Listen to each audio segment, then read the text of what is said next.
नमस्कार. विशेष मुलाखतीच्या या भागामध्ये आपल्या सगळ्यांचं स्वागत. मी प्रसाद काथे. आपल्या सोबत आहेत केंद्रीय मंत्रिमंडळामध्ये महाराष्ट्राचं प्रतिनिधित्व करणारे मंत्री रामदास आठवले. नमस्कार रामदासजी, आपलं स्वागत जय महाराष्ट्राच्या नव्या स्टुडिओमध्ये.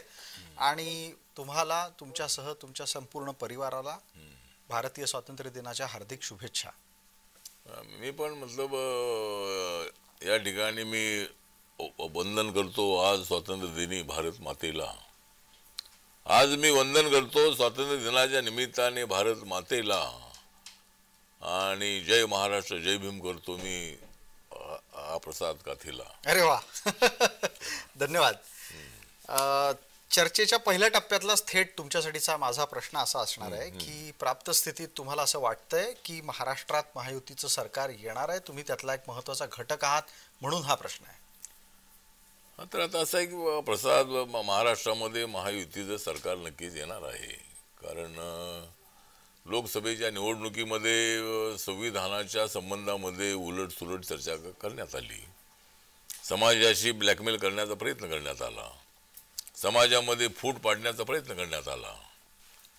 आणि जे नरेंद्र मोदी संविधानाला माथा टेकून शपथ घेत आहेत, जे नरेंद्र मोदी बाबासाहेब आंबेडकरांची अनेक स्मारकाची कामं अपूर्ण करतायत, ज्या काँग्रेसच्या काळामध्ये बाबासाहेबांना भारतरत्न देण्यात आला नाही, ज्या काँग्रेसच्या काळामध्ये त्या सेंट्रल हॉलमध्ये जिथं बाबासाहेब आंबेडकरांनी आणि संविधान सभेने संविधान तयार केलं त्या ठिकाणी अनेकांचे फोटो होते, परंतु बाबासाहेब आंबेडकरांचा फोटो त्या ठिकाणी नव्हता. आपल्याला माहित आहे की ज्या ठिकाणी बाबासाहेबांनी संविधान लिहिलं त्या 26 अलीपूर रोड या ठिकाणी बाबासाहेबांचं स्मारक त्यांना उभं करता आलं नाही. जनपद रोडवर डॉक्टर आंबेडकर फाउंडेशन होतं, त्या फाउंडेशनच्या ठिकाणी त्या ठिकाणी एक मोठी बिल्डिंग आणि ती मोठी लायब्ररी उभं करणं आवश्यक होतं, ते त्यांनी काही केलं नाही. हिंदू मिलची जी जागा आहे तिथं अनेक वर्षांपासून मागणी होत होती की हिंदू मिल या ठिकाणी स्मारक करा. पण नरेंद्र मोदी सत्तेवर आल्यानंतर त्यांनी ताबडतोब 3,700 कोटीची जमीन बाबासाहेबांच्या स्मारकाला दिली आणि आता 1200, 1300, 1400 कोटी रुपये खर्च करून त्या ठिकाणी स्मारक होतंय. तर सांगण्यात एवढाच आहे. पण आठवले साहेब, कसं आहे तुम्ही जी काही सांगताय सगळा तपशील, त्याच्यात नरेंद्र मोदींनी थोडक्यात काय तर दलित वर्गासाठी आणि राज्यघटनेचा जो काही आत्ताचा ढाचा आहे तो टिकवण्यासाठी खूप काम केलं असं तुम्हाला सांगायचंय. एवढं असून सुद्धा दलित आणि त्यात सुद्धा जोडीला गेलेले मुसलमान हे दोघंही मोदींच्या विरोधात गेले आणि तुम्ही त्यांच्या सोबत असताना अशा पद्धतीनं काहीच करू शकला नाही, तसं चित्र आहे. नाही, मला असं वाटतं की दलित सगळेच विरोधामध्ये गेलं असं अजिबात नाही आहे. म्हणजे दलित जे आहे ते दलित काही प्रमाणामध्ये आमच्यासोबत राहिलेही. आपल्याला माहीत आहे की मध्य प्रदेशमध्ये सगळ्या जागा आल्या, दिल्लीमध्ये BJPच्या सगळ्या जागा आल्या, हिमाचल प्रदेश आहे, उत्तराखंड आहे त्या ठिकाणी सगळ्या जागा आल्या, छत्तीसगडमध्ये चांगल्या जागा आल्या, तेलंगणामध्ये चांगल्या जागा आल्या, आंध्रामध्ये चांगल्या जागा आल्या. महाराष्ट्रात काय गडबड झाली? महाराष्ट्रात का नाही आपल्याला हे जमू शकतं? महाराष्ट्रामध्ये आता हे तर महाराष्ट्रामध्ये थोडा फाटाफुटीचा जो प्रयत्न आहे, म्हणजे माननीय एकनाथ शिंदे जी आमच्यासोबत आले आणि थोडी उद्धव ठाकरेंना सहानुभूती मिळाल्याचं चित्र आपल्याला निवडणुकीच्या निकालानंतर पाहायला मिळतंय. परंतु तेवढे त्यांना फायदा झाला असं नाही आहे. म्हणजे माननीय उद्धव ठाकरे यांच्या 9 जागा आल्या आणि त्या जास्त जागा लढून त्या 9 जागा आल्या, पण एकनाथ शिंदे यांना कमी जागा लढून त्यांच्या 7 जागा आल्या. तर या निवडणुकीमध्ये सर्वात जास्त फायदा झाला का काँग्रेस पक्षाला, BJPलाही फक्त 9 जागा मिळाल्या. तर आता याच्यामध्ये तर माननीय अजित दादा पवार हे सुद्धा आमच्यासोबत आले आणि त्याचाही थोडासा राग जो आहे तो लोकांच्या मनामध्ये पाहायला मिळतो आहे. तर आम्हाला महाराष्ट्रामध्ये फटका बसण्याचंच कारण हे आहे. आणि मुस्लिम समाज जो आहे, हा मुस्लिम समाज हा नरेंद्र मोदींच्या सोबत होता, सबका साथ सबका विकासच्या भूमिकेवर तो आमच्यासोबत होता. पण या निवडणुकीमध्ये मोठ्या प्रमाणामध्ये मुसलमान हे इंडिया आघाडीकडे गेल्याचे पाहायला मिळतंय. बरं, पण महाराष्ट्राच्या या विधानसभेमध्ये मात्र हे चित्र पूर्णपणे उलटं राहणार आहे. बरं, मी त्यात तिथे येतोच. म्हणजे ह्या मुद्द्यावर येतो की भविष्यात महायुतीचं सरकार येण्यासाठी महाराष्ट्रातली परिस्थिती वेगळी असेल असं तुम्ही म्हणता आहात. पण जो मूळ मुद्दा तुम्ही मांडलात त्यावर फार महत्वाचा मुद्दा आहे, तो त्याच्याकडे आपल्याला लक्ष वेधायला हवं. पहिला मुद्दा तुम्ही असं म्हटलात की फाटाफुटीच्या राजकारणाच्या मुळे निकाल फिरला. एक तर शिंदे सोडून येणं आणि नंतर अजित पवार. हे फाटाफुटीचं राजकारण आहे की त्यावेळेच्या राजकारणाची केलेली सोय आहे? पण लोकांना हे काय वाटतंय?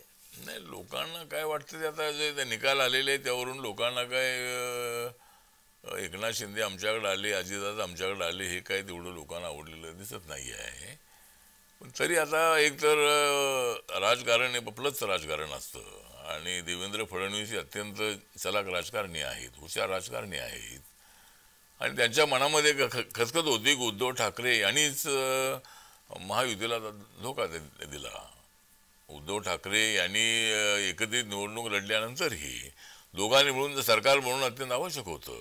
त्यावेळेला देवेंद्र फडणवीस मुख्यमंत्री झाले असते, पण त्या ठिकाणी उद्धव ठाकरे यांनी भूमिका बदलली आणि ते ज्या बाळासाहेब ठाकरे यांनी काँग्रेसला विरोध केला, राष्ट्रवादीला विरोध केला, त्या काँग्रेस राष्ट्रवादीच्या सोबत जाण्याचा चुकीचा निर्णय त्यांनी घेतला. त्यावेळेपासून माननीय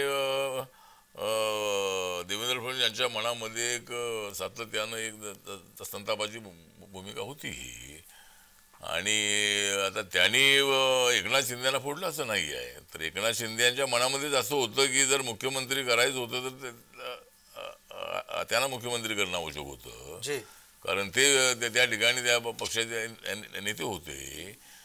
पण मुख्यमंत्री उद्धव ठाकरे झाल्यामुळं त्यांच्या मनामध्ये थोडीशी खतखत होती आणि मग त्यांनी हा प्रयत्न केला आणि ज्यावेळेला सोबत त्यांच्या 40 आमदार आले, 10 अपक्ष आमदार आले, त्यावेळेला त्यांनी इकडे येण्याचा निर्णय घेतला. त्यांना काय देवेंद्र फडणवीसांनी फोडला असं अजिबात नाही आहे. बरं, पण आता याच्यातला जो एक टप्पा आणखीन आहे तो आहे अजित पवारांचा.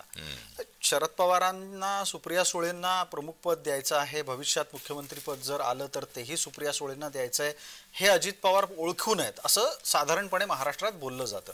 त्याच एका वेदनेतून अजित पवार बाहेर पडले की त्यांनाही फोडण्यासाठी भाजपने प्रयत्न केले? नाही, मला वाटतं की भाजपने काही त्यांना फोडण्याचा प्रयत्न केलेला नाही. अजितदादा तर स्वतःच आले, त्यांच्यासोबत 42 आमदार आले आणि राष्ट्रवादी काँग्रेसमध्ये अनेक दिवसांपासून ही चर्चा होती की तुम्ही शिवसेनेसोबत गेलेले आहात तर भाजपसोबत जायला काही हरकत नाही, अशी चर्चा त्या पक्षामध्ये होती आणि अनेक आमदारांच्या मनामध्ये होतं की नरेंद्र मोदी चांगलं काम करतायत आणि पवार साहेबांसारखा एक अनुभवी माणूस, हुशार माणूस, राजकारणाचा अनुभव आहे, समाजकारणाचा अनुभव आहे, विकास कसा करायचा याची त्यांना कल्पना आहे, त्या नरेंद्र मोदी यांनी सुद्धा NDAमध्ये यावं आणि चांगली जबाबदारी स्वीकारावी अशा पद्धतीची माझी प्रामाणिक इच्छा होती. म्हणजे राजकारणामध्ये जॉर्ज फर्नांडिस आहेत, शरद यादव आहेत, नितीश कुमार आहेत, ममता बॅनर्जी आहे, नवीन पटनायक आहे, DMK आहे, असे अनेक लोक अटल बिहारी वाजपेयींच्या काळामध्ये ते NDAमध्ये आले. तर पवार साहेबांनी मला असं वाटतं की कॉमन इम्युनिटी प्रोग्राम होती, ज्या पद्धतीने UP बनलेली होती, तर फॉरेन ओरिजिनच्या मुद्द्यावर शरद पवारांचे सोनिया गांधी यांच्यासोबत मतभेद होते, तरी सुद्धा ते एकत्र आले होते. त्यामुळं मला असं वाटतं की पवार साहेबांनी जर हा निर्णय घेतला असता तर फाटाफूट होत नव्हती, त्यांचं घड्याळ जात नव्हतं. तर मला सातत्यानं अनेक वेळेला वाटलेलं आहे की पवार साहेबांच्याबद्दल मला आदर आहे, आमची नेहमी भेट होती, मी काय तशी कुणावर टीका टिप्पणी करत नाही आहे, पण पवार साहेबांच्यामुळं मला राजकारण देण्याची संधी मिळाली आणि माझ्यासारख्या एका हॉस्टेलमध्ये राहणाऱ्या विद्यार्थ्याला त्यांनी डायरेक्ट कॅबिनेट मंत्रिपद दिलेलं होतं. बिलकुल. तर पवार साहेबांनी हा निर्णय घ्यायला हवा होता आणि पवार साहेब निर्णय घेत नाहीत, म्हणून अजित पवारांनीच हा निर्णय घेतला की सगळे आमदार म्हणत होते की आपण BJP जायला हवं आणि शेवटी अजितदादांनी हा निर्णय घेतला. बर, पण मग आता अजित पवारांनी निर्णय घेतला, त्यांचे जे राजकीय मेंटॉर आहेत, गुरु आहेत, ते शरद पवार अनेकांसोबत जाऊन आलेले आहेत, त्यांना काही तसा सत्तेच्यासाठी काही कुठल्याही प्रकारचं पथ्य राहिलेलं नव्हतं की अमक्याबरोबर जायचं नाही. अशा स्थितीमध्ये मग जनतेला हे का पटत नाही की अजित पवार भाजपसोबत गेले? नाही, अजित पवार भाजपसोबत गेले जनतेला पटलं नाही असं नाही आहे, परंतु आता आम्हालाही जी मतं मिळालेली आहे त्या मताची आकडेवारी पाहिली तर फार कमी मतामध्ये आम्ही मागे आहोत. जी आमच्या थोड्या कमी आल्या गोष्ट खरी आहे, परंतु एक मुद्दा त्या ठिकाणी होता की संविधान बदलणार ही एक चर्चा मोठ्या प्रमाणात करण्यात आली आणि बाबासाहेब आंबेडकरांनी लिहिलेलं संविधान कोणीच बदलू शकत नाही. ही परिस्थिती असतानाही लोकांमध्ये मात्र पुन्हा पुन्हा पुन्हा पुन्हा तो मुद्दा मांडण्यात आला आणि आरक्षण जाणार आहे. त्यामुळं लोकांमध्ये मोठा संभ्रम निर्माण झाला आणि लोक थोडे आमच्या विरोधामध्ये गेल्याचं चित्र आहे. पण आता ते चित्र विधानसभेत तुमच्यासारख्या नेत्यांनी खरं तर समाजामध्ये जाऊन त्यांना समजवायला पाहिजे होतं. समाज तुमचं ऐकत नाहीये. नाही, समाज ऐकत नाही असं नाही. समाजाने ऐकलंय, आमची मतं मिळालीच नाहीत असं नाही आहे. दलितांची मतं सुद्धा आम्हाला मिळालेली आहेत आणि एवढी लाखो मतं जी बीजेपीच्या, शिवसेनेच्या, राष्ट्रवादीच्या उमेदवारांना मिळाली तर ती मतं त्यामध्ये दलितांची मतं आहेत. पण मुस्लिमांची मतं मात्र 100% आमच्या विरोधामध्ये गेली. जी मतं मागच्या 2 निवडणुकीमध्ये काँग्रेस आणि अपोजिशनला मिळत नव्हती, ती मतं यावेळेला पूर्णपणे त्यांच्याकडे गेली आणि जवळजवळ 70-80% मुसलमानांनी मतदानामध्ये भाग घेतला आणि त्याचा परिणाम आम्हाला भोगावा लागलेला आहे. पण आता महायुतीचं जर सरकार येणार आहे असं तुम्ही म्हणता आहात, तर ही सगळी जी परिस्थिती आहे की ज्यात मुसलमान विरोधात, दलित विरोधात आणि भाजपा मैदानात, ही परिस्थिती आता विधानसभेला नसेल. मला वाटतं की यावेळेला तेवढे दलित जे आहे ते विरोधात जाणार नाहीत. यावेळेला विकासाचा मुद्दा हा महत्त्वाचा असणार आहे. यावेळेला संविधानाचा मुद्दा या महाराष्ट्राच्या राजकारणात येणार नाही आणि मला असं वाटतं की मायनॉरिटीजना थोडंसं जास्त न दुखावता. ते मायनॉरिटीचा मोर्चा बीजेपीचा आहे आणि माननीय नरेंद्र मोदी यांचा परिवार हा 140 कोटी लोकांचा आहे. त्याच्यामध्ये मुसलमान आहेत आणि मुस्लिम समाज हा तसा पूर्वीचा हिंदूच आहे. इथं मोगल आल्यानंतर ते लोक आपले हिंदूच लोक मुस्लिम झालेले आहेत. त्यामध्ये ब्राह्मण होते, क्षत्रिय होते, वैश्य होते, शूद्र होते. तर म्हणून थोडंसं मुसलमानांना आपल्या बाजूला वळवण्याचा प्रयत्न यावेळेला करणं अत्यंत आवश्यक आहे आणि दलितांना बाजूला आणण्याचा प्रयत्न मी करणारच आहे. दलितांच्यासाठी काही निर्णय घेणं अत्यंत आवश्यक आहे. एक तर बाबासाहेबांचं जे हिंदू मिलचं स्मारक आहे ते लवकरात लवकर पूर्ण होण्याच्या करणं अत्यंत आवश्यक आहे. मागासवर्गीय महामंडळांचं कर्ज माफ करणं अत्यंत आवश्यक आहे. गोरगरीब लोकांना गायरान जमीन देण्याचा प्रश्न हातामध्ये घेणं अत्यंत आवश्यक आहे. कच्च्या घरात राहणाऱ्या लोकांना पगार देण्याची स्कीम चालूच आहे, पण त्याला अजूनही थोडी गती देणं अत्यंत आवश्यक आहे. तुम्ही गेल्या इतक्या दिवसामध्ये कधीतरी एकदा तरी इंदू मिलमध्ये गेलात? कारण ज्या पद्धतीनं आणि ज्या वेगानं ते काम चाललंय, खरंच इतक्या वेगानं अशा प्रकारे कुठल्या स्मारक निर्मितीसाठी कुठली यंत्रणा काम करते असं दिसलं नसेल. नाही, मला वाटतं की यंत्रणा काम करते, पण मध्ये कोविडमध्ये 2-2.5 वर्ष गेल्यामुळे याला थोडा वेळ लागलेला आहे. त्या ठिकाणी बाबासाहेब आंबेडकरांचा पुतळा सुरुवातीला 250 फुटाचा ठेवला होता, पण मी आग्रह केला आणि देवेंद्रजी मुख्यमंत्री असताना त्यांना सांगितलं की आपण 350 फुटाचा पुतळा, म्हणजे फाउंडेशन नव्हे तर पुतळा 350 फुटाचा असं आपण सांगितलं होतं. तर पुतळा 350 फुटाचा असावा, 100 फुटाचं फाउंडेशन असावं. आणि मग आता ते राम सुतार यांना काम दिलेलं आहे, अनिल सुतार त्यांचं काम सगळं पाहतायत. आता पुतळा बनायलाच अजून 1-1.5 वर्ष लागण्याची शक्यता आहे, पण लवकरात लवकर हे स्मारक उभं राहील. जवळजवळ जगातलं उत्कृष्ट असं स्मारक एवढ्याला उभं राहणार आहे बाबासाहेब आंबेडकरांचं. चर्चेला आता थोडंसं पुढे नेतो आणि आता विद्यमान स्थितीमध्ये महाराष्ट्रामध्ये जे सगळ्यात जास्त घडत असलेलं आंदोलन आहे ते आरक्षणाचं आहे आणि तुम्हा सगळ्यांनाच या आरक्षणाच्या आंदोलनांची सवय आहे. खरं पाहायला गेलं तर तुमच्यासारखा माणूस हा एका आंदोलनाचंच प्रॉडक्ट आहे. आंदोलनं लढली गेली नसती तर आज रामदास आठवले तिथे नसते ना, या मुलाखतीला पण माझ्या शेजारी बसले असते. प्राप्त स्थितीमध्ये पण एका गोष्टीचा खुलासा तुम्ही करायला हवा आणि त्यावर मला वाटतं की रामदास आठवले अत्यंत खुलेपणानं बोलतील. जाती व्यवस्थेच्या आधारावर आपल्याकडे आरक्षण आलं. ज्यांनी वर्षानुवर्ष पिढ्यानपिढ्या शूद्रत्व भोगलं त्यांना मुख्य प्रवाहात आणण्याच्यासाठी आरक्षणाच्या पद्धतीची एक रचना निर्माण झाली. मग ज्या वेळेला वर्षानुवर्ष सवर्ण असलेला समाज आरक्षण मागायला जातो आणि जातीय आरक्षण मिळालंच पाहिजे या भूमिकेसाठी आंदोलन करतो, त्याचं समर्थन होऊ शकतं? मला असं वाटतं की आरक्षण हा जो विषय आहे हा सामाजिक आहे, आर्थिक आहे आणि डॉक्टर बाबासाहेब आंबेडकरांच्या प्रयत्नामुळं शेड्यूल कास्ट शेड्यूल ट्राईबला आरक्षण मिळालं आणि ते आरक्षण आहे जातीच्या आधारावरती. त्याला क्रिमिलेजची पद्धत लावणं अत्यंत अयोग्य आहे आणि त्यानंतर जे ओबीसी जे आहे ते ओबीसीना कालेलकर कमिशनच्या माध्यमातून जी यादी तयार करण्यात आली आणि त्याच्यामध्ये हिंदू समाजातल्या जाती आहेत, मुस्लिम समाजातल्या जाती आहेत. मुस्लिम समाजातले 80% लोक जे आहेत ते ओबीसी मध्ये आहेत आणि 27% जे आरक्षण देण्यात आलेलं आहे त्याच्यामध्ये हिंदूंच्या बरोबर मुस्लिम सुद्धा आहेत. बरोबर. तर आता ओबीसीना आरक्षण मिळालेलं आहे. पण एक वेळ काथेची अशी होती की ओबीसी समाजाला आपण बॅकवर्ड आहोत असं वाटत नव्हतं.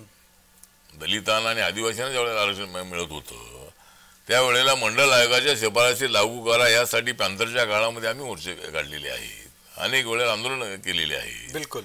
मराठवाडा विद्यापीठाला बाबासाहेबांचं नाव देण्याच्या मागणीबरोबर मंडल आयोगाच्या शिफारसी मान्य कर ही मागणी आमची होती. आणि सर्वात अगोदर कातेजी जर मराठा समाजाची आरक्षणाची मागणी कुणी केली असेल मी केलेली होती. दलित, आदिवासी आणि ओबीसीच्या आरक्षणाला धक्का न लागता मराठा समाजाला आरक्षण मिळालं पाहिजे ही भूमिका आमची होती. पण मला आठवले साहेब, आता हेच तुम्ही कागदावर सांगू शकता का हो की मराठ्यांना आरक्षण द्यायचं असेल, इतर कोणालाही धक्का लागू द्यायचा नसेल तर काय सूत्र अवलंबायचं? तर त्याच्यासाठी आता मी अनेक वेळेला हा मुद्दा मांडलेला आहे की तामिळनाडूमध्ये 69% आरक्षण आहे अनेक वर्षांपासून आणि त्यामध्ये ओबीसीच्या 2 कॅटेगरी आहेत. एक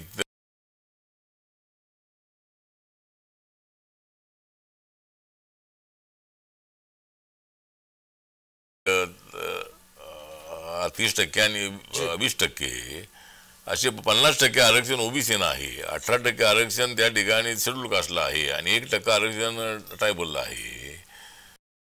तर तामिळनाडूमध्ये जर 69% आरक्षण आहे तर मग आता मराठा समाजाला 10% आरक्षण देण्याचा निर्णय ऑलरेडी झालेला आहे. महाराष्ट्रामध्ये जे आंदोलन सुरू आहे माननीय मनोज जरांगे पाटील यांना आमचा पूर्णपणे पाठिंबा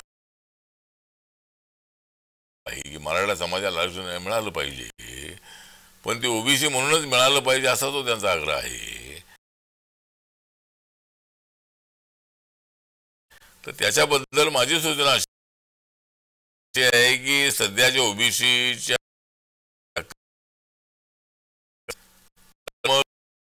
दुसरी कॅटेगरी बनवून तामिळनाडूमध्ये ज्या पद्धतीने बनवण्यात आली हे काही मिळत नसेल द्या, मग ती खोटी सर्टिफिकेट कुणबी संबंध केला तर ते कोर्टामध्ये टिकणार नाही. त्यामुळे मराठ्यांना टिकणार आरक्षण हवा असेल तर मराठा समाज जो आहे हा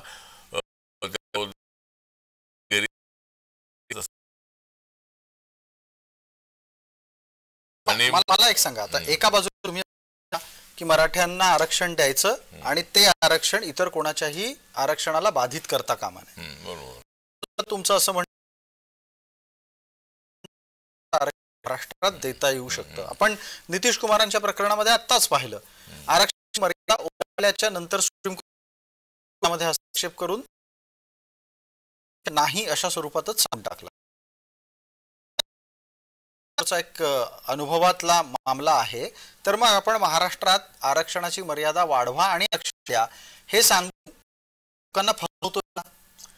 मला असं वाटतं की लोकांना फसवण्याचा प्रश्न आहे. महाराष्ट्र सरकारने 10% आरक्षण राज्याचं देण्याचा निर्णय जो घेतलेला आहे तर त्याच्यावर काही कोर्टाची अडचण अजिबात नाही आहे. म्हणजे आता महाराष्ट्रामध्ये देवेंद्र फडणवीस, अजितदादा कोर्टाचा स्टे नाही आहे आणि राज्याचं आरक्षण सध्या त्यांना मिळत आहे. राज्याच्या बजेटमध्ये किंवा राज्याच्या महासारथी आहे तर त्यामुळे आता फक्त जरांगे पाटील यांचं जे म्हणणं आहे ओबीसी म्हणूनच मला आरक्षण हवं आहे, तर त्यामध्ये टेक्निक जर हा प्रस्ताव आमच्या महाराष्ट्राचा प्रस्ताव जर आमच्याकडे आला तर कुठल्या जातीला कुठल्या जातीमध्ये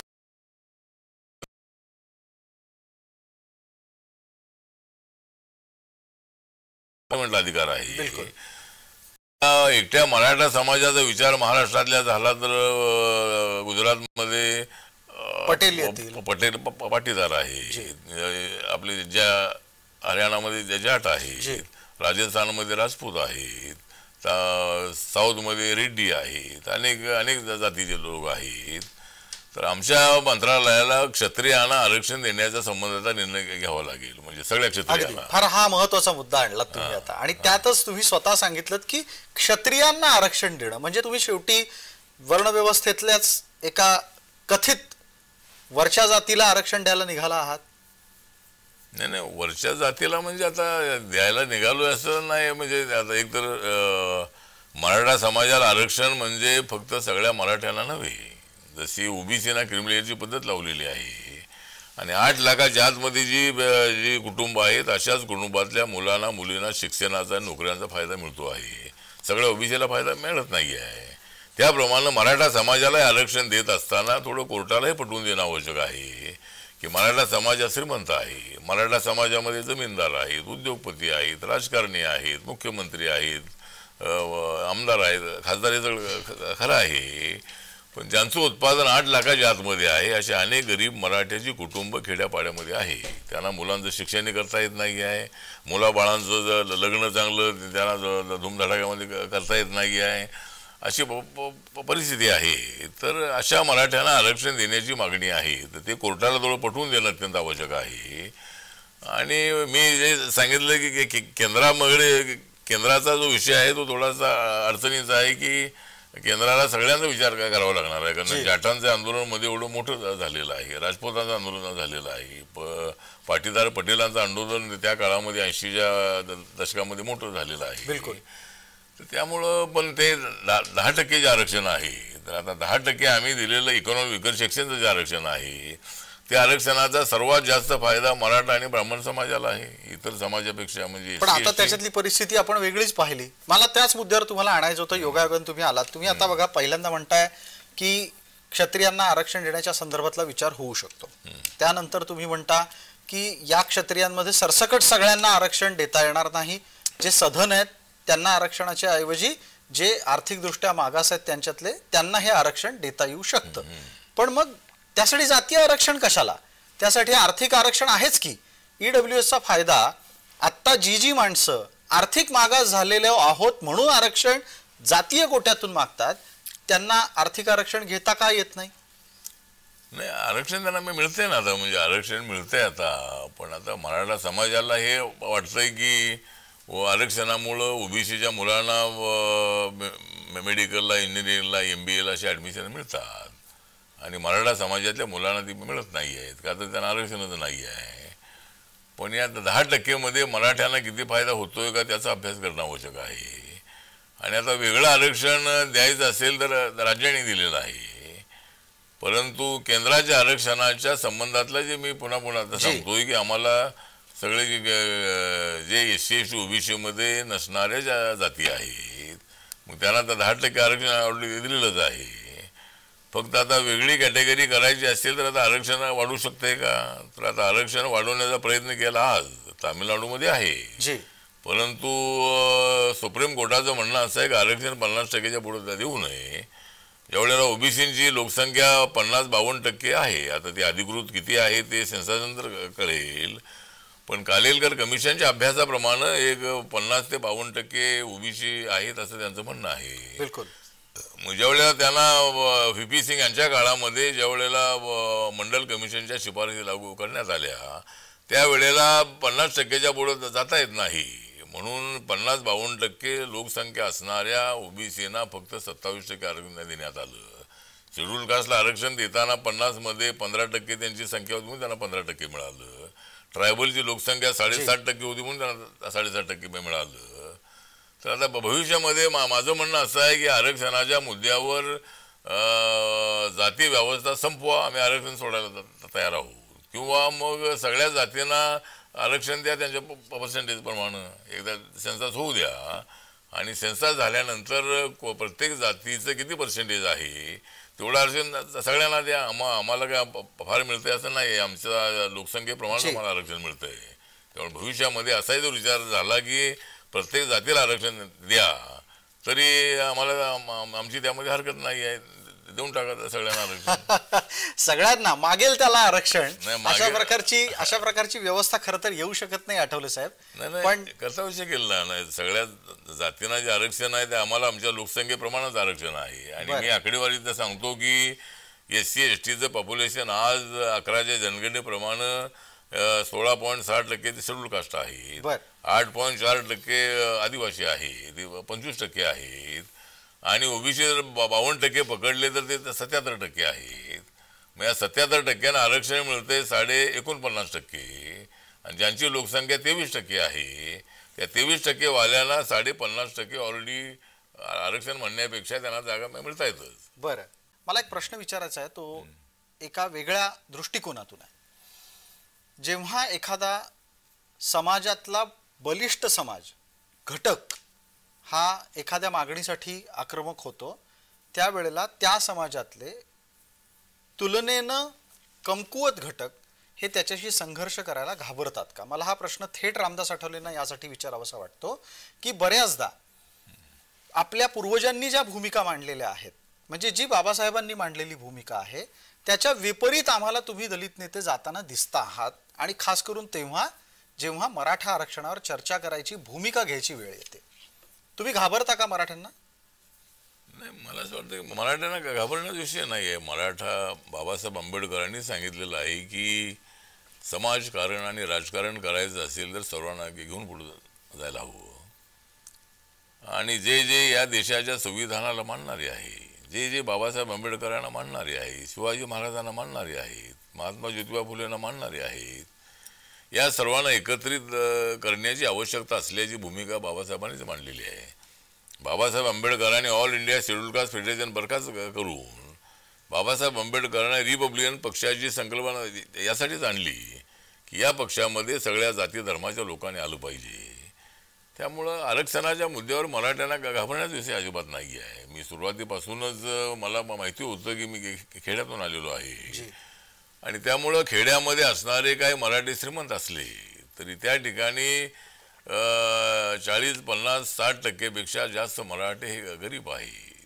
मी अगोदर म्हणालो की त्यांना मुलांचं शिक्षण करता येत नाही, त्यांना अनेक अडचणी आहेत, आणि मग त्यांच्यामध्ये जो आक्रोश आहे तो हाच आहे की आरक्षणामुळं जर त्यांच्या मुलांना ॲडमिशन मिळतंय, त्यांच्या मुलांना नोकरी मिळते, पण आपली मुलं मात्र डिग्री घेऊन फिरत आहेत, त्यामुळं त्यांच्यामध्ये एक विद्रोह निर्माण झालेला आहे. म्हणून आम्ही अनेक वेळेला मागणी केलेली आहे की बाबा दलित आदिवासी ओबीसीच्या आरक्षणाला न धक्का लावता त्यांचा विचार व्हायला हरकत नाही, पण आता ते 10% आरक्षण मिळालेलं ऑलरेडी, त्यामध्ये जास्तीत जास्त फायदा कसा मिळवायचा पाहिलं पाहिजे. तुम्ही हा सल्ला देताय की मराठ्यांनी अधिकाधिक EWSचा वापर करावा आणि फायदा घ्यावा. हा, म्हणजे फायदा घ्यावा. आणि आता मराठ्यांना वेगळं आरक्षण आता वेगळं महाराष्ट्रामध्ये मिळालेलंच आहे. 10% आरक्षण महाराष्ट्रामध्ये मिळालं, त्याला कोर्टाची अडचण नाही आहे. पण ओबीसी मधूनच आरक्षण द्या, माननीय जरांगे पाटील यांचा जो सातत्याने आग्रह आहे, तर ते अशक्य आहे की ते वेगळी कॅटेगरी करून देण्याचा विचार झाला तर ते होऊ शकेल, पण ओबीसी मध्ये टाका असं म्हटलं तर कोर्ट सुद्धा त्याला मान्यता देणार नाही आहे. त्यामुळं जरांगे पाटील यांनी सुद्धा थोडंसं शांतपणे विचार करावा, आणि मराठा समाजाच्या नेत्यांनी त्याला मार्गदर्शन करणं अत्यंत आवश्यक आहे. त्यामुळं हा विषय सुटणार नाही आहे. पुन्हा आंदोलन आम्ही केलेले आहे. मराठवाडा विद्यापीठाला बाबासाहेबांचं नाव देण्यासाठी 17 वर्ष आम्ही थांबलेलो आहोत, आणि आम्ही सुद्धा लाखोच्या संख्येने मोर्चे त्या काळामध्ये काढलेले आहेत. त्यामुळे आता एक तर जरांगे पाटील यांनी समाजाला जागृत केलेली गोष्ट तर चांगली आहे. मराठा समाजाला खळबळून करण्याचे काम आहे ते जरांगे पाटील यांच्या माध्यमातून झालेलं आहे. पण पुन्हा थोडंसं अस्थिरता निर्माण करणं हे योग्य नाही आहे. कारण हाच मुद्दा आहे. तुम्ही फार अगदी टप्प्यावरच आलात. ते आता असं म्हणायला लागलेले आहेत की ते आता ठराविक लोकांना पाडणार, सरकार पाडणार, सरकार अस्थिर करणार, आरक्षण हवं तर ओबीसीतूनच घेणार, अशा प्रकारच्या भूमिका या एका सामाजिक आंदोलन करणाऱ्याच्या तोंडी येतात तेव्हा समाजात त्याची काय प्रतिक्रिया असते? मला वाटतं की समाजामध्ये आता इतर समाजामध्ये ती प्रतिक्रिया तेवढी चांगली नाही. आता मराठा समाजामध्ये थोडंसं त्यांचा विषय असल्यामुळं त्यांना त्याबद्दल अट्रॅक्शन आहे, आणि तसा जरांगे पाटील साधा माणूस आहे, पण तो साधा माणूस जरी असला तरी तो लीडर झालेला आहे. मी सिद्धार्थ हॉस्टेलमध्ये राहत होतो, मला कधी मी लीडर होऊन मंत्री होऊन मला वाटलंही नव्हतं, पण लोकांची साथ मिळाली, आपण लीडर झालो. तर जरांगे साहेबांनी सुद्धा थोडंसं मला वाटतं की शांतपणे विचार करणं अत्यंत आवश्यक आहे, आणि हट्टीपणा जो आहे तो हट्टीपणा तर सोडला पाहिजे. आम्ही हट्टी होतो, आम्ही सुद्धा आंदोलन करणारे होतो, परंतु पाठीमागून वार करण्याची भूमिका आमची अजिबात नव्हती. वार करायचा असेल तर समोरून वार करायचा, पण तो वार काय तो हिंसक वार नाही, वैचारिक वार तो असावा. तर आता त्या संबंधामध्ये त्याने आपल्या भूमिकेत थोडा बदल करणं अत्यंत आवश्यक आहे. आणि मराठा समाजाला EWSचा फायदा कसा होऊ शकेल, राज्याने दिलेल्या आरक्षणाचा मॅक्झिमम फायदा कसा उठवायचा, या संबंधामध्ये विचार करणं अत्यंत आवश्यक आहे. आणि जरांगे पाटील यांना माझा सल्ला आहे की ते म्हणतात की आम्ही सगळ्यांना पाडणार आहोत. ठीक आहे, तर तुम्ही कुणाला पाडलं तर कोणतरी निवडून येणारच आहे. त्यामुळं तुमच्यामुळं कोणी निवडून येणार नाही असं नाही आहे. लोकशाहीमध्ये निवडून येणार आहेत आणि त्यांनी सुद्धा राजकारणामध्ये यावं. जरांगे पाटील यांनी आपला पक्ष स्थापन करावा. जरांगे पाटील यांनी पक्ष स्थापन करावा किंवा त्यांना पक्ष स्थापन करायचा नसेल तर त्यांनी RPI मध्ये यावं. रिपब्लिकन पक्ष जो आहे तर सगळ्यांचा पक्ष आहे. दलित आणि मराठा एकत्रित आले, दलित मराठा मायनॉरिटी तरी मोठी शक्ती उभा राहणार आहे. तर त्यांनी थोडंसं शांतपणे विचार करावा. त्यांना माझा पूर्णपणे पाठिंबा आहे त्यांच्या आंदोलनाला. पण ते आरक्षण मिळवायचं कसं या संबंधामध्ये थोडेसे वैचारिक मतभेद आहेत. मिळणार कसं आहे आमच्यासमोर मोठा प्रश्न आहे. आता तुम्ही जो एक EWSचाही सल्ला देता आहात, विद्यमान असलेल्या राज्य सरकारच्या 10% आरक्षणाचाही वापर करा असंही म्हणता आहात. खरं तर एका जातीला एकाच वेळेला एकाच आरक्षणाचा लाभ घेता येतो हे तुम्हाला मी काही सांगायची गरज नाही. आणि ताज्या घटनाक्रमामध्ये आपण पाहिलं की ज्या वेळेला SC-BCचं आरक्षण मराठ्यांनी घेतलं त्यांना EWSचं आरक्षण सोडावं लागलं. आणि जे नव्या भरतीमधले पोलीस भरतीतले निकाल आले त्यात सगळ्यात जास्त दुखावणारी घटना समोर आली आणि त्याचा राग लोकांनी मनोज जरांगे यांच्या प्रती व्यक्त केला. तो असा होता की EWSचा टक्का कमी होता आणि तिथे मुसलमानांची भरती मोठ्या प्रमाणात झाली आणि SC-BC मध्ये अपेक्षित प्रमाणात मराठ्यांना संधी मिळाली नाही. मग नक्की समाजाने काय करायचं अशा द्विधा मनस्थितीत आता मराठी आहेत. नाही, दुविधा मनस्थिती आहेत, पण त्याला फायदा कसा घ्यायचा या संबंधामध्ये आपल्याला प्रयत्न करायला हरकत नाही आहे. जर आपण पोलीस अधिकाऱ्यांकडे पाहिले तर आपल्याला मराठा समाजाचे अनेक पोलीस अधिकारी पाहायला मिळतात. पोलीसमध्ये अनेक मराठा समाजाचे तरुण आहेत. त्यामुळं त्यांना अजिबात काही फायदा झाला नाही असं नाही आहे. जनरल कॅटेगरीमधूनही त्यांना फायदा मिळालेला आहे. आणि पण आता त्यांनी EWS घ्यायचं का SC-BC घ्यायचं? आता त्याच्यामध्ये आता कोणतं घ्यायचं त्यामध्ये एका कॅटेगरीमध्ये त्यांना फायदा घेता येणार आहे. त्यामुळं जर त्याने 10% मध्ये जर फायदा घेतला तर त्यांना जास्त फायदा होऊ शकतो. 10% केंद्राचं जे आरक्षण आहे 10% हे राज्याचं 10% आहेच आहे. ते राज्याच्या मध्ये. पण EWS जे केंद्राचं आहे तर त्याचा सर्वात जास्त फायदा मराठा समाजाला होऊ शकतो. थोडक्यात तुमचा सल्ला की त्यांनी EWSचा लाभ घ्यावा आणि त्यांची मागणी पुढे न्यावी. मला आता एक पुढच्या मुद्द्याकडे जायचं. पुढचा मुद्दा आहे तो नुकताच आलेल्या सर्वोच्च न्यायालयाच्या निकाला संदर्भातला जो अनुसूचित जाती आणि जमातींच्या संदर्भात आला. त्याच्यावर तुम्ही अधिक खुलेपणाने आणि स्पष्टपणे बोलावं. कारण एका बाजूला असं सांगितलं गेलं की प्राप्त स्थितीमध्ये ज्यांनी एकदा लाभ घेतलेला आहे मागासवर्गीय आरक्षणाचा त्यांच्या पुढच्या पिढ्यांना पण तो लाभ सतत मिळत राहता कामा नये, जेणेकरून मागासवर्गीयांमधलाही जो वंचित मागास आहे त्याच्यापर्यंत आरक्षणाचं सूत्र पोहोचावं आणि क्रीमी लेअर असावी. मला असं वाटतं की जे दलितांचं आरक्षण आहे ते जातीच्या आधारावर आहे. अनटचॅबिलिटीच्या माध्यमातून ते मिळालेलं आरक्षण आहे. ते आर्थिक निकषावर मिळालेलं आरक्षण नाही. त्यामुळं जरी कोर्टाने म्हटलेलं असलं तरी माननीय प्रधानमंत्री नरेंद्र मोदी यांनी सुद्धा अनाऊन्स केलेलं आहे की दलितांसाठी क्रिमिनलची पद्धत लागणार नाही, आदिवासींसाठी क्रिमिनल पद्धत लागणार नाही, अशी भूमिका त्यांनी ठोसपणे सरकारच्या वतीनं मांडलेली आहे. त्यामुळं कोर्टाने जरी म्हटलेलं असलं तरी सुद्धा एकदा फायदा घेतलेला आहे त्या फॅमिलीमधल्या इतरांनी घेऊच नये. तर हा त्यांच्यावर अन्याय होणार आहे. कारण त्या पुढची पिढी जी आहे त्या पुढच्या पिढीने जायचं कुठं, पुढच्या पिढीने पुन्हा गावाच्या बाहेर जायचं का. त्यामुळं जे आम्हाला आमची टक्केवारी आहे ती आमची टक्केवारी आम्हाला मिळाली पाहिजे. त्यांची टक्केवारी ते त्यांना द्या. सगळं त्यांना जे पाहिजे ते द्या. परंतु आमच्यावर अन्याय होऊ नये अशी आमची भूमिका आहे. आणि कॅटेगरायझेशनच्या तुमच्यावर अन्याय नको म्हणजे कोणावर अन्याय नको आणि त्यांना हवं ते द्या म्हणजे कोणाला द्या. म्हणजे त्यांना हवं ते द्या म्हणजे मराठा आहेत, ब्राह्मण आहेत, बाकी जे लिंगायत आहेत, जैन आहे ज्यांना आरक्षण मिळत नाही आहे त्यांनाही ते द्या, पण आम्हाला द्या आणि त्यांना त्यांचं द्या. नाही, पण आता तो मुद्दा नाहीच आहे. सर्वोच्च न्यायालयाच्या निकालाच्या संदर्भात जो अ प क ड असा कोटा आला, म्हणजे कोट्यात कोटा घातला सर्वोच्च न्यायालयाने आणि ज्याच्यावर सगळी चर्चा सुरू झाली. सामाजिक दृष्ट्या तुम्हालाही हा अनुभव असेल आणि तुम्ही हे पाहिलेलं असेल की दलितांच्या अंतर्गत सुद्धा ज्या उपजाती आहेत त्या परस्परांशी समन्वयानं वागतात असं दिसत नाही. मातंगांची सगळ्यात मोठी तक्रार असते की आरक्षणाचा सगळ्यात जास्त लाभ महार घेऊन गेले आणि त्यांच्या वाट्याला काही आलं नाही. हा जो महार मातंग संघर्ष आहे, महार चर्मकार संघर्ष आहे आणि नव्या घटकामधला नवबौद्ध विरुद्ध इतर हा जो संघर्ष आहे, याच्यासाठी हे अबकड आरक्षण फायद्याचं नाहीये. मला असं वाटतं की तसा आमचा संघर्ष कोणाचा मातंग समाज, चर्मकार समाज, कक्कया समाज, खाटी समाज किंवा असे जे समाज आहेत, महाराष्ट्रामध्ये शेड्यूल कास्टमध्ये 59 जाती आहेत आणि ऑल इंडियामध्ये जर शेड्यूल कास्टच्या जाती बघितल्या तर जवळजवळ 1200 जाती आहेत. त्यामुळे कोर्टाने जरी म्हटलेलं असलं की त्याला कॅटेगरायझेशन करा तर ते अडचणीत ठरणार आहे की ते द्यायचं कसं, तेवढ्या 59 जातींना 100% आरक्षण वाटायचं कसं, तर ती अडचण आहे. पण आता कोर्टाने आदेश दिलेला आहे राज्यांना आणि राज्याने त्याचा अभ्यास करायचा आहे. तर त्यामुळं पण माझी भूमिका अशी आहे की जर शेड्यूल कास्टचं कॅटेगरायझेशनची भूमिका जर असेल तर मग ओबीसी मध्ये कॅटेगरायझेशन केलं पाहिजे, त्यानंतर जनरल कॅटेगरीमध्ये सुद्धा कॅटेगरायझेशन असलं पाहिजे, अशी माझी भूमिका आहे.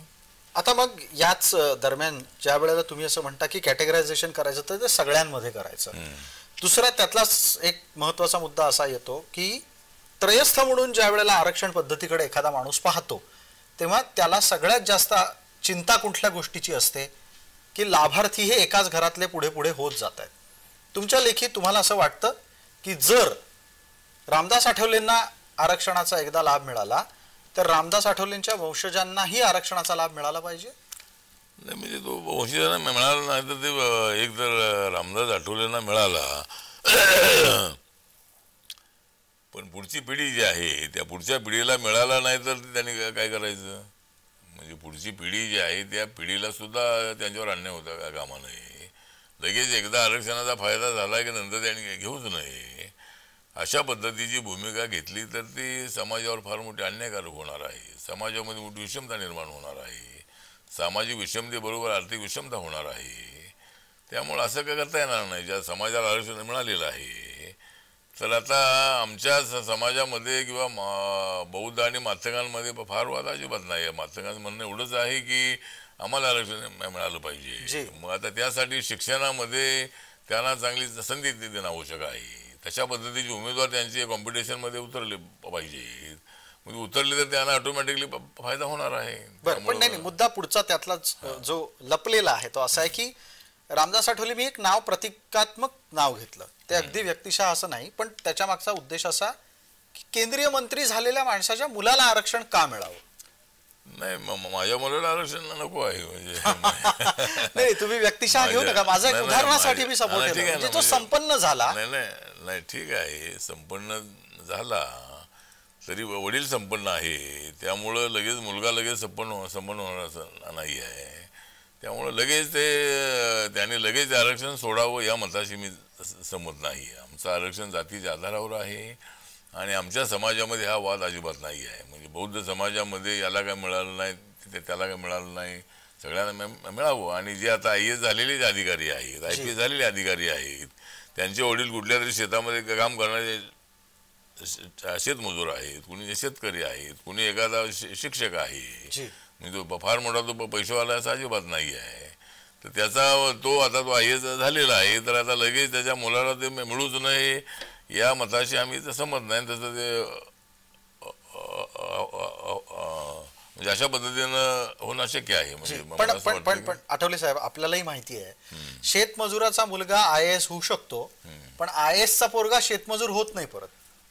नाही ठीक आहे ना, नाही IAS चा मुलगा शेतमजूर होणार नाही आहे, परंतु IAS चा मुलगा जो आहे जर त्याला संधी मिळाली नाही तर पुन्हा त्याला गावाकडे जावं लागेल. ज्या गावातून तो आलेला आहे त्याला फायदाच मिळाला नाही, त्याला नोकरीच मिळाली नाही तर त्याला पुन्हा गावाकडे जावं लागणार आहे.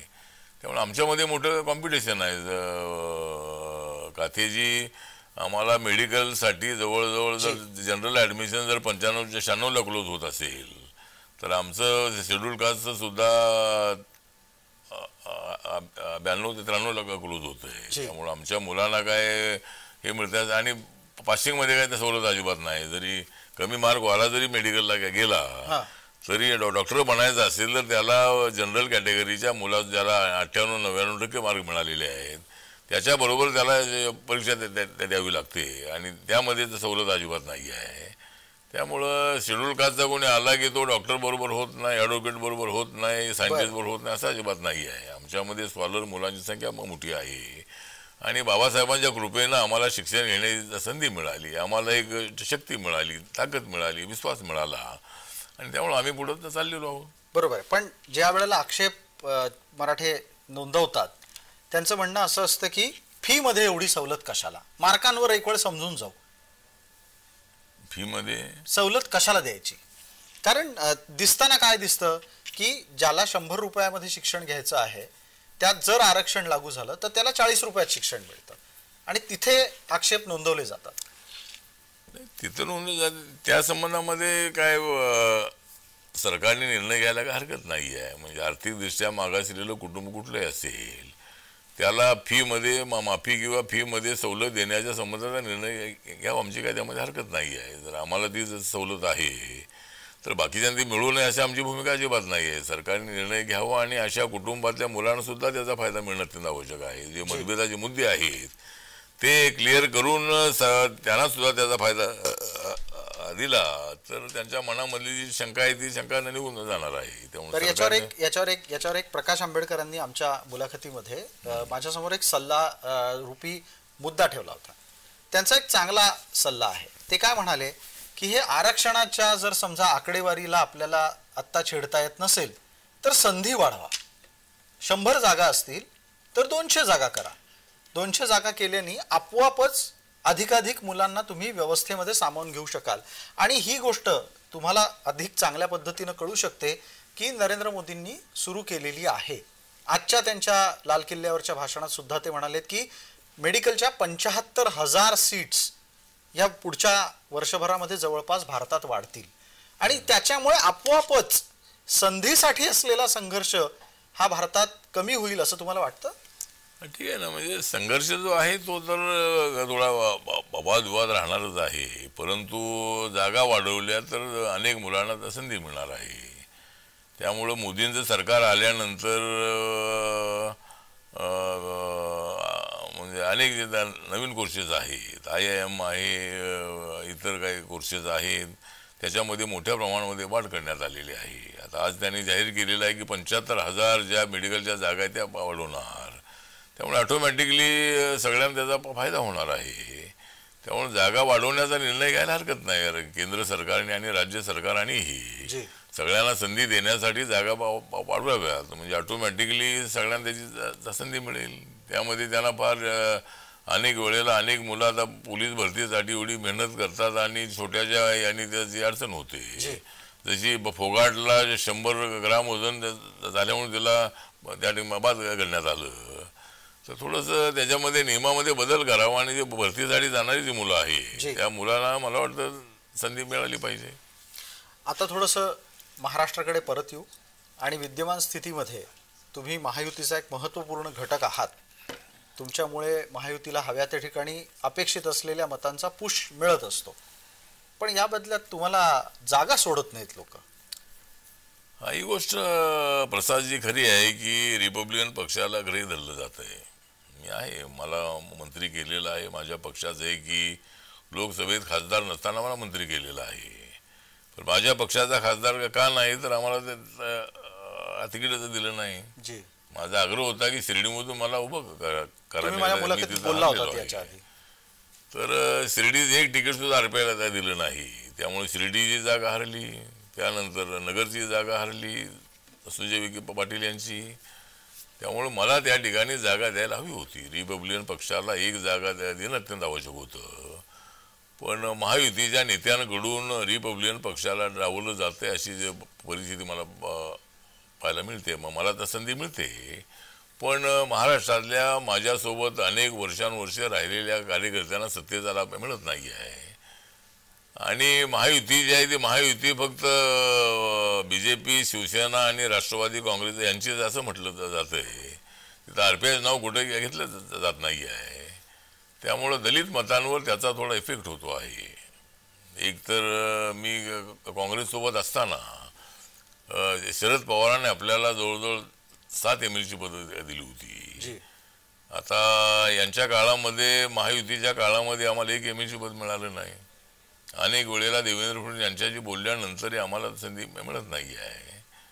आणि वरती मी बोलून प्रयत्न केला पण काय ते तिकडून काय तसा प्रतिसाद मिळत नाही आहे. फक्त त्यांनाच वाटतंय की आठवलेला मंत्री आम्ही केलेला आहे. तर म्हणून थोडंसं जर दलितांची मतं आपणाला आपल्या बाजूला वळवायची असतील तर रिपब्लिकन पक्ष एक मोठा घटक आहे. आणि देवेंद्र फडणवीसजी माननीय देवेंद्र फडणवीस मान्य करतात की आठवले यांच्यासोबत जातात त्यांना सत्ता मिळते. मग ती सत्ता जर मिळवायची असेल तर मग आठवलेंना तर सत्ता मिळाली पण त्यांच्या म्हणजे जे सोबत्यांच्या बाबतीत म्हणजे आमचे सहयोगी जे आहे अशांना सुद्धा सत्तेचा लाभ मिळाला पाहिजे. पण तुम्हाला असं कधी वाटतं की आपण वेगळा विचार करावा आणि प्रकाश आंबेडकरांसारखा एक वंचितचा पर्याय उभा करावा किंवा आंबेडकरांच्या सोबत जावं किंवा त्यांनाच घ्यावं रिपाईमध्ये? नाही, मी तर भूमिका अनेक वेळेला मांडलेली आहे की माननीय प्रकाश आंबेडकर हे अनुभवी नेते आहेत. राजकारणामध्ये अत्यंत त्यांनी अनेक टप्पे पाहिलेले आहेत. आणि निवडणूक आल्या की प्रकाश आंबेडकर अत्यंत ॲक्टिव्ह होतात. तर त्यामुळं जर ते आणि मी एकत्र आलो तर आमच्या समाजाची मोठी ताकद उभी राहणार आहे. प्रकाश आंबेडकरांनी रिपब्लिकन पक्षामध्ये येऊन ते अध्यक्षपद स्वीकारावं. वंचित आघाडी हा काय बाबासाहेबांचा पक्ष होऊ शकत नाही. पण त्यांची वंचितची जी आघाडी आहे तो प्रयोग आहे तो अत्यंत चांगला प्रयोग आहे. सगळ्या जातींना एकत्र करण्याचा त्यांचा प्रयत्न अत्यंत चांगला आहे. आणि वेगळी निवडणूक लढवून एक माणूस निवडून येत नाही आहे. 2019 मध्ये त्यांना बऱ्यापैकी मतं मिळाली. पण माननीय प्रकाश आंबेडकर यांना त्यांचा पक्ष रिकग्नाइज करता आला नाही. विधानसभेला त्यांनी 288 जागा लढवल्या तरी एक आमदार निवडून आला नाही. त्यामुळं त्यांच्यासारखं जे राजकारण आहे ते राजकारणामुळं समाजाचा फायदा अजिबात नाही. त्यामुळं प्रकाश आंबेडकर आणि मी एकत्र आलो तर एक मोठी ताकद उभी राहील. आणि मी एक आठवण करून देतो की 1990 मध्ये शरद पवारांच्या बरोबर नव्हे तर काँग्रेस पक्षासोबत आमची युती झाली. आणि झाली पण त्यावेळेला प्रकाश आंबेडकर, RS गवई, जोगेंद्र कवाडे माझ्यासोबत आले नाहीत. जर आम्ही सगळ्यांनी मिळून जर काथेजी हा निर्णय घेतला असता की काँग्रेस सोबत जायचं तर काँग्रेसने आपल्याला 25-30% सत्ता दिली असती आणि रिपब्लिकन पक्षाचे जवळजवळ 15-20 मंत्री होऊ शकले असते. पण त्यावेळेला प्रकाश आंबेडकरांनी आपलं ऐकलं नाही. आणि पक्षामध्ये ही सातत्यानं फाटाफूट असल्यामुळे समाजाचं मोठं नुकसान होतंय. म्हणून जर आपण प्रश्न विचारला आहे की प्रकाश आंबेडकर आणि मी जर भविष्यात एकत्र आलो तर फार चांगली गोष्ट आहे. त्याने तुम्हाला असं वाटतं आंबेडकर हेकेखोर वागतात किंवा आपण थेट बाबासाहेबांचे नातेवाईक आहोत, वंशज आहोत याचा त्यांच्या वागण्यात एक थोडासा दृष्टिकोन असतो? नाही, त्यांचा आता ते आहे, त्यांचा स्वभाव आहे त्या पद्धतीनं त्यांची जे डावपेच असतात त्या डावपेचामध्ये ते प्रयत्न करता येते. त्या डावपेचाचा समाजालाही फायदा नाही, त्यांनाही फायदा नाही आहे. एक तर प्लस राजकारण करणं अत्यंत आवश्यक आहे आणि ते मी करतो आहे. मी आपली ताकद जर आपण एक माणूस निवडून आणू शकत नाही तर मुख्यमंत्री कसा करणार? एक माणूस निवडून आणणार नाही तर मंत्री कसे होणार आपण? तर प्रकाश आंबेडकरांनी सुद्धा आपल्या राजकारणामध्ये भूमिकेमध्ये बदल करणं अत्यंत आवश्यक आहे आणि कोणासोबत तरी त्यांनी राहिलं पाहिजे. तुम्हाला असं काय वाटतं की आता येत्या विधानसभेमध्ये प्रकाश आंबेडकर कुठल्या स्थितीत असतील आणि त्यांच्या सोबत कोणी असेल? नाही, प्रकाश आंबेडकरांच्या सोबत काही जे उमेदवार असतात ते जातात आणि लगेच बाहेर येतात. म्हणजे त्यांच्या बरोबर गेलेले उमेदवार आता आपण पाहिलं लोकसभेला त्यांच्यासोबत तिकीट मिळण्यासाठी गेलेले लोक गेले आणि लगेच आले, परत आले. त्यात एक आणखी गोष्ट पाहिली का तुम्ही की प्रकाश आंबेडकरांच्या उमेदवारीला घेऊन निवडणुका झाल्याच्या नंतर अचानक मोठ्या मोठ्या गाड्या यायला लागल्या वंचितच्या उमेदवारांकडे? तुम्हाला हे लातूर मधलं प्रकरण माहित असेल कदाचित. ते काय मला माहित नाही. अच्छा, बरं, आपण चर्चेला थोडस पुढच्या टप्प्याकडे नेऊ आणि आता आपल्याला वेळेच्या मर्यादेमध्ये चर्चा आटोपती पण घ्यायची आहे. मला एक गोष्ट पटकन सांगा, तुम्ही तुमचा वारसदार निवडलाय? नाही, माझा वारसदार म्हणजे आता मीच आहे, माझा वारसदार आहे, मीच वारसदार आहे. याचा वारसदार निवडला नाही, पण माझा वारसदार म्हणजे माझे अनेक कार्यकर्ते आहे. म्हणजे कुटुंबातल्या कुणाला काय लगेच पुढे आणायचं असं नाही आहे. माझा मुलगा आहे, तो आता शिकतो आहे, पण त्याला काय राजकारणाचा फारसा इंटरेस्ट नाही. पण माझा वारसदार बनणारे अनेक लोक आहेत. म्हणजे प्रत्येक जिल्ह्यामध्ये काम करणारे माझे अनेक सहकारी आहे, ज्यांच्यामुळे आज मी त्या पदावर पोचलेलो आहे. त्यामुळे तसा काही वारसदार मी निवडलेला नाही आहे, पण अनेक माझे वारसदार आहेत. पण तुम्हाला वैयक्तिकरित्या वडील म्हणून मला वडील रामदास आठवले यांच्याकडून उत्तर हवंय. तुम्हाला तुमचा मुलगा काय झालेला पाहायचा आहे? नाही, माझा मुलगा जो आहे तो आता त्याला जे राजकारणामध्ये आणि यावा जर मला वाटत असलं तो काय येणार नाही आहे, कारण त्याला तेवढा इंटरेस्ट नाही आहे. त्याला थोडंसं फिल्ममध्ये काम करणं असेल किंवा बाकीच्या गोष्टीवर त्याचं लक्ष आहे. त्यामुळं भविष्यामध्ये तो एक चांगला ॲक्टर बनावा किंवा चांगला तो त्याने नाव कमवा अशी माझी इच्छा आहे. आणि कुटुंबातल्या लोकांना सत्ता द्यावी अशा भूमिकेचा मी अजिबात नाही आहे. म्हणजे मी माझ्या नातेवाईक माझे अनेक आहेत, कुठल्या नातेवाईकाला मी तिकीट दिलेलं आहे किंवा काही सत्ता दिलेली असं अजिबात नाही आहे माझी. पण या मुलाखतीमध्ये एक खुलासा तुमच्या मनातून आला की रामदास आठवलेंना आपल्या मुलाला ऍक्टर झालेलं पाहायचंय. मला पटकन पुढचा प्रश्न आहे, मला वडील म्हणून एखादा सिनेमा मुलासाठी काढावा असं वाटेल? नाही, तर मुलासाठी सिनेमा काढण्याचा प्रयत्न करेन, पण आता माझ्या डोक्यामध्ये आहे की पॅन्थर्स मुवमेंट जी आहे, म्हणजे प्रसादजी माझ्याकडे अनेक लोक येतात आणि त्यांना वाटतं की आता माझा पक्ष मी देशभरामध्ये वाढवलेला आहे. नागालँडमध्ये माझ्या पक्षाचे 2 आमदार आहेत, मणिपूरमध्ये माझा पक्ष रिकग्नाइज झालेला आहे, अंदमान निकोबारमध्ये माझा पक्ष आहे, लक्षद्वीपमध्ये माझा पक्ष स्थापन होणार आहे. तर मी दिल्लीला गेल्यामुळं मोठ्या प्रमाणामध्ये पक्ष वाढलेला आहे. तो तेवढा फार स्ट्रॉंग आहे असं नाही, पण तो वाढलेला आहे. तर आता पुढे माझ्या डोक्यामध्ये आहे की आणि माझ्याकडे अनेक लोक आले की माझ्यावर फिल्म काढायची आहे, पण मी बोललो की अशी फिल्म तर चालणार नाही आहे.